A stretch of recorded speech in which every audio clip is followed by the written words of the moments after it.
Hey guys, Jay here. Welcome back to another video. Today I wanted to talk about how to shoot and grade gig footage. So we're not going to waste any time, let's just jump straight in. So first things first, shooting your footage and what's the best way of capturing it. So in my personal experience and my thought process is that I want to be able to capture as much information and as much dynamic range as possible. So we're going to quickly touch on camera settings just to get them out of the way. I'm shooting on the Sony a7S III because it's a 10-bit camera. I'm shooting in log, that's S-Log3 and S-Gamut3.cine, just because that gives me the opportunity to capture as much dynamic range as possible. And then I also shoot and keep my ISO at 640, just because that's the base ISO, so all of that together is going to give me the opportunity to capture as much dynamic range as possible. And when you're shooting gigs, which are naturally extremely contrasty, you kind of need all the help you can get. I don't really like using the dual native ISO on the Sony a7S III for these kind of situations, just because of the way ISO works and you do lose dynamic range in those dark shadows. So long as you're retaining that information, you're going to have a much better time cleaning that up in post. So if you can avoid that higher ISO, keep it at 640. In terms of exposing for gigs, honestly, there's not one size fits all solutions to make sure you're capturing all the information in your sensor. There's going to be some clipping in your highlights or your shadows, and it's just a decision you kind of have to weigh up with what would you rather save. For me, I quite like saving my shadows because I'm really into moody images. So if I've got all that information there, I can roll off the highlights anyway. You can always have conversations with the lighting designers if you've got that relationship as well, to say if we can turn lights up or down or change the saturation of colors.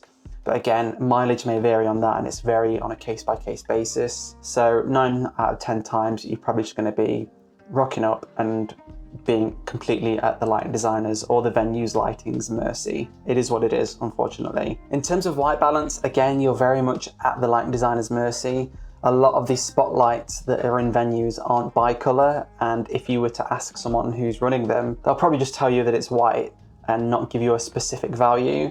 So there are ways that you can go about doing that, but you're probably not going to have the time. You could get a grey card up on stage if you've been allowed to do so. If you're just rocking up, that's just never going to happen unless you're working with the band. If you've got a light meter and you're able to get that on stage before the gig starts, that's another way of doing it. Or you can just use your eye, which in my experience is fine. I've never really gone wrong with that. And if you stick around 56K, either from like 5,000 to 6,000K, just to try and get color separation, I think that's a good ballpark to stay in and give you as much flexibility in post as well. So that's my thought process about how to shoot and expose for a gig. And obviously everyone's mileage may vary. That's my personal experience.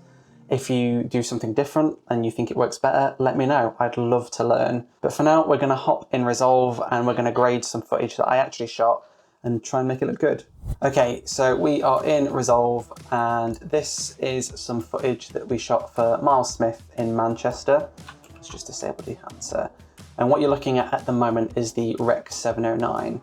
So if I quickly disable that. So this is the log image, and you can see here it's a little bit overexposed from what I can tell. No, it's not, it's okay. I think I exposed for his skin here to be around 1 stop over middle grey, but you can see even then we are clipping in the lights at the top here and this light at the back. It's just completely gone. There's no information there to save.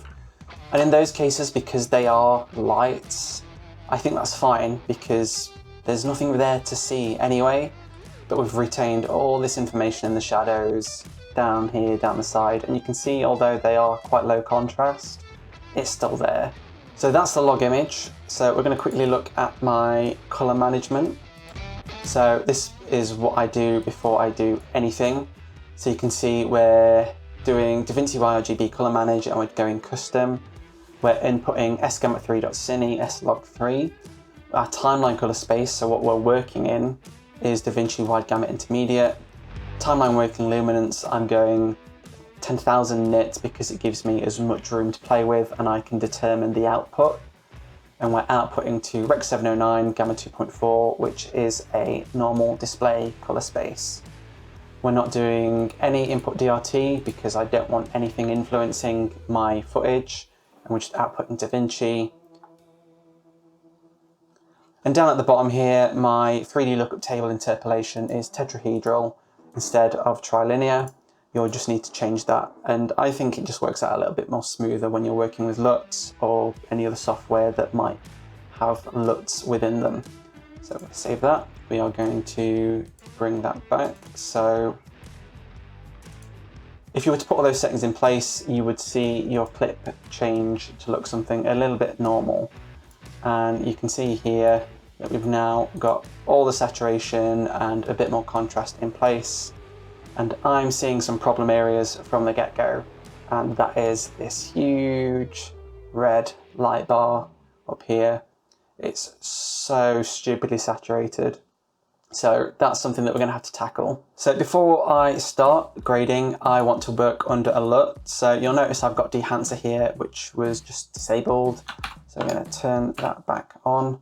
And it's not doing too much. We're not going to go too much into dehancer. I have done a video about that. If you want to watch that, it's up there. And all we've done with dehancer is we're using the Kodak Vision 3 250D film stock, and we've just pushed that a little bit. And we've got our black point down. I don't think that matters too much. We might come back to that. And we've got our print stock as the Kodak 2383 print film, and all I've done with that is bring the tonal contrast down a little bit, and that's just to keep it so I've got more control over the contrast instead of having dehancer do all of that for me. Oh, and we've got some grain on there as well, because absolutely. Okay, so first things first, we want to look at our exposure. So, for me, at the moment, I'm looking at Myles' skin, and I think that's looking a bit overexposed. So I'm going to come to my HDR wheels, and I'm going to bring the exposure down to about there. And all that's doing is giving us a bit more play in the upper regions, and it's not looking as blown out, but we're still retaining information. And I'm going to lift some shadows, bring some gamma down. Okay, I think that's looking cool so far. I'll take that gain back up. A lot of this is just me figuring things out along the way and seeing what looks good, but the node tree is typically what I might do or how I would approach the grade. So if you hear me rambling, it's because I'm talking to myself and figuring out, but I'll do my best to talk you through the thought process.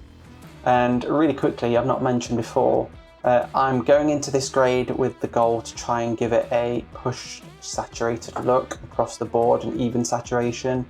I really want the guitar and Myles to pop and to not have everything kind of mushy.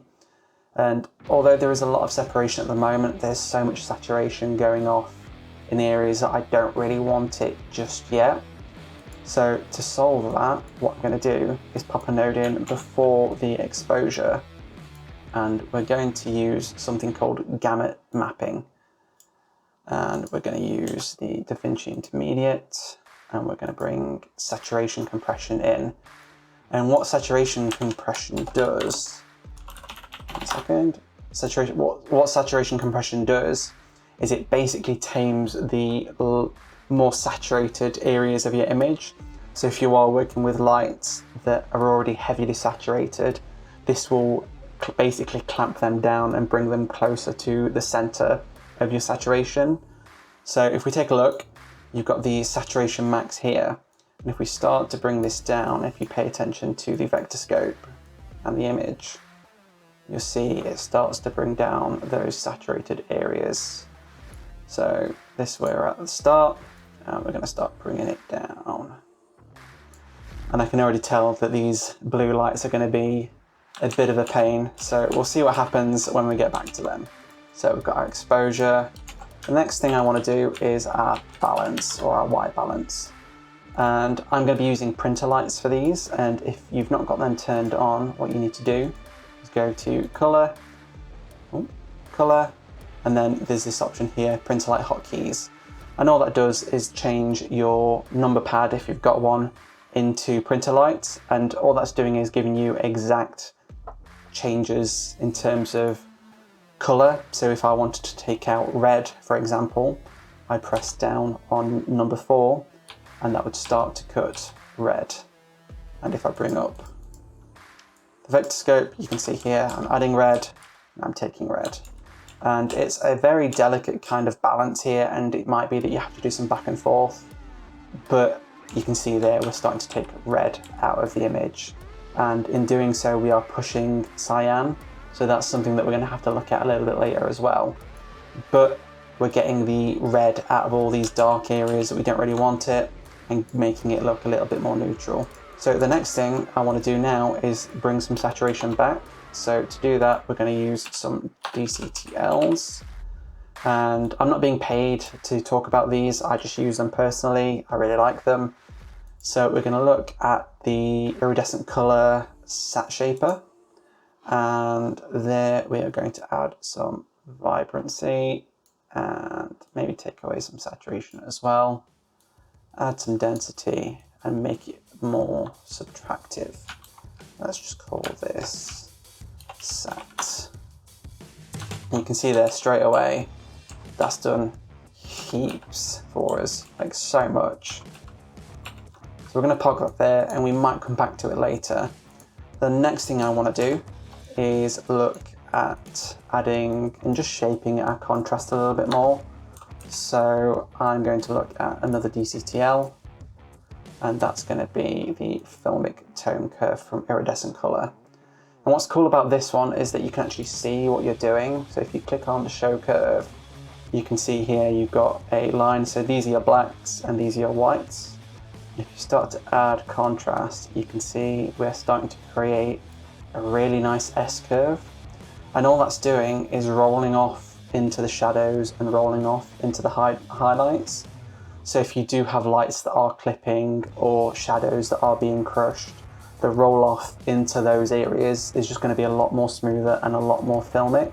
And what's really cool as well is you've got something called the toe and the shoulder. So if we bring up the toe angle, you can see here that it's starting to lift. And you can also see there, that's the actual smoothness of the curve. So I really like what it's doing there. And then let's have a look at our shoulder.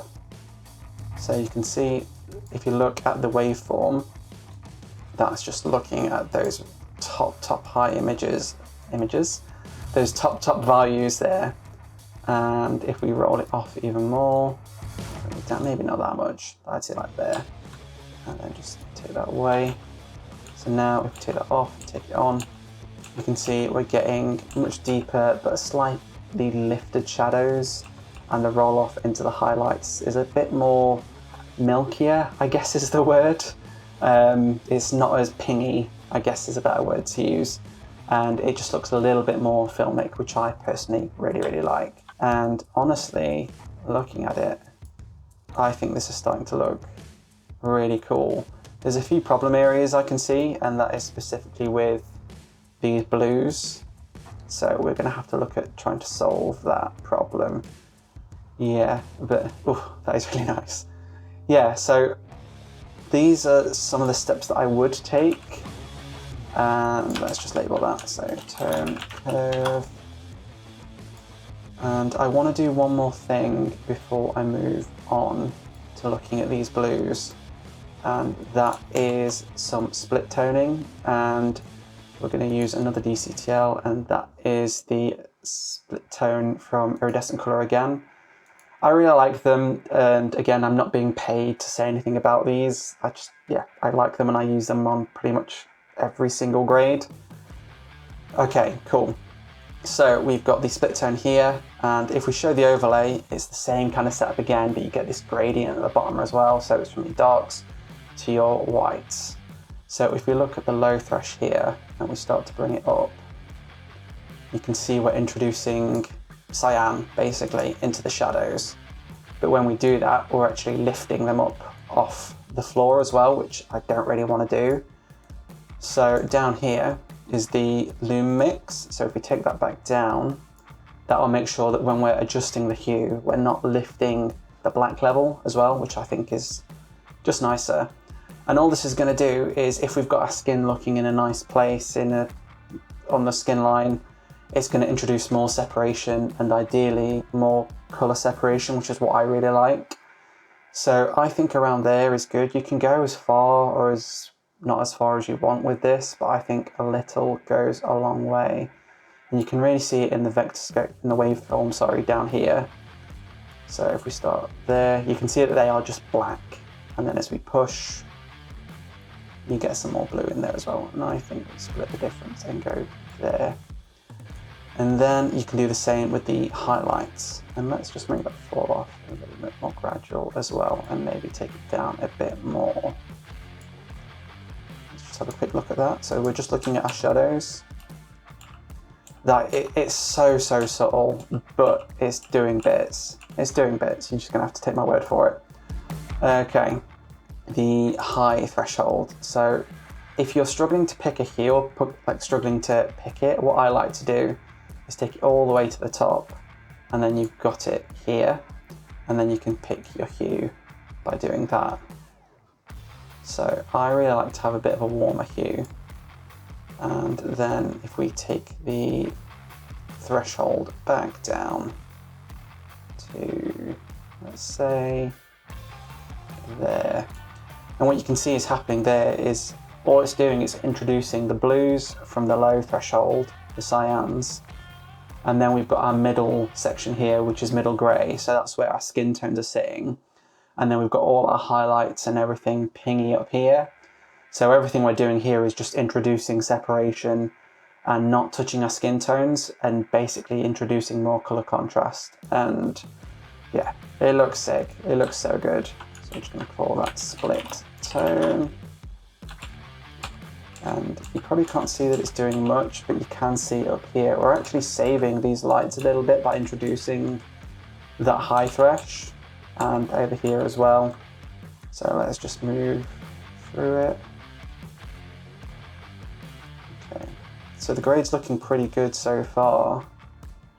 Oh, we've got some white t-shirt going off there. Yeah, so I'm gonna stop around here. Let me see if I can get a bit of a cleaner frame. It's the problem with live gigs, you're just constantly moving, and this was part of a multicam as well. So let's stop around there, and I think we can start to look at taming some of these cyans, because they are going crazy, and I'm going to do that in parallel with this sat node here. So I'm going to call this sat control, and all I'm going to do is use another DCTL, and it's going to be Tetra Plus, which is another iridescent color DCTL. And all we've got here is all the hues, all the luminance, and all the saturation channels. You could do this through your curves, but then you've got to go through all of these, and it's a bit of a nightmare. And instead, I've got them all down here, ready to go. So a lot of this is me just eyeballing and seeing what I think looks good. It's all personal preference, it's all subjective. I'm not saying this is the one way to do it. This is just how I'm doing it and getting to a result that I enjoy or I like. Okay, so we're looking at these blues and these cyans. It's so pingy at the moment, so we're just going to bring down that cyan, I think, to about there. So it's still pingy, but it doesn't look as artificial, if you get what I mean. And yeah, that looks cool to me. Let's have a look at what else we've got. And I'm just going to play now as well and see if I can create more of a look and see if I can bring out more skin. So let's go to red. Yeah. And it might look that I'm pushing it quite a bit. And I might be, to be fair. Let's bring that back down.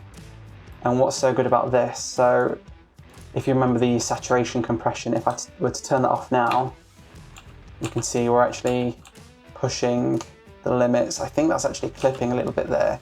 and with it on, it's not. So yeah, I think that's looking really, really good. And the cool thing is that because we were working in log, let's say you're doing a multicam, let's really quickly just find a frame that looks decent.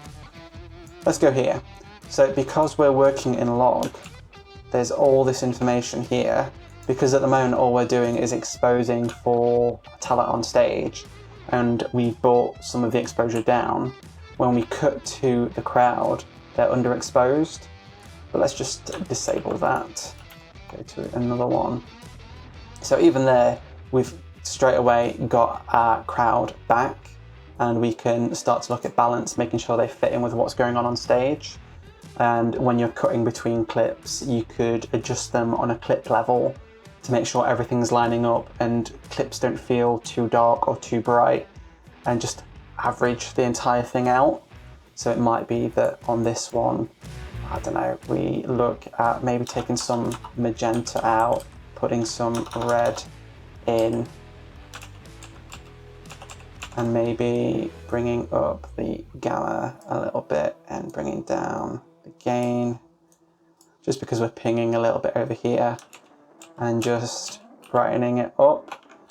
But because there's all of this stuff to work with, and we're not crushing anything either, and if we just look at the log again for this, you can see we were never crushing anything. It's a little bit dark and underexposed, so you wouldn't want to push it too much, but there's room to play, and if you needed to add noise reduction, you could. But even there, like, it's just fine, I think. But my priority is what's going on stage for these specific looks. Yeah, I mean, for me, I'd be happy to leave it there. There's so much you can do, and again, there's no one size fits all, but this is your 709. This is your grade. Yeah, I think that looks sick and a lot better.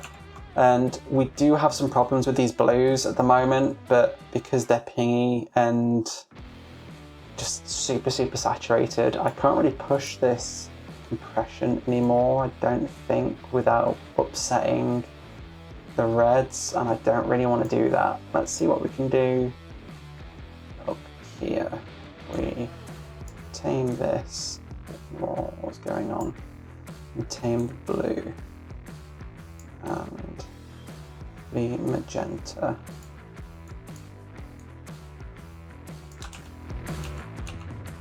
Yeah, so that's not feeling as pingy. Obviously, it's taking some of the blues out. So if that's something that you're going for, great, but it definitely feels less digital, I guess. Yeah, I think that's looking really cool. So if we take a look back at our node tree, there's not too much going on, but yeah, I think you don't need to have loads going on to make a really cool look. And if we just go back again to Dehancer, we did some sack compression just to bring in the high compressed areas. We did some more of that over here in the sack control, and then we brought that back. Overall, just to kind of get more balance. We brought our exposure down, we white balanced a bit, we added a tone curve and some split toning as well. But yeah, I think that's sick. Let me know what you think of the look and what you would do differently.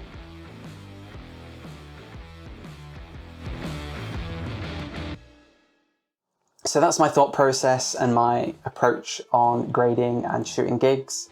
Let me know if you learned something. I know it was a bit of a rambly video. You're literally watching me figure out where I'm going to go next as I'm doing it. This wasn't scripted in any way, shape or form.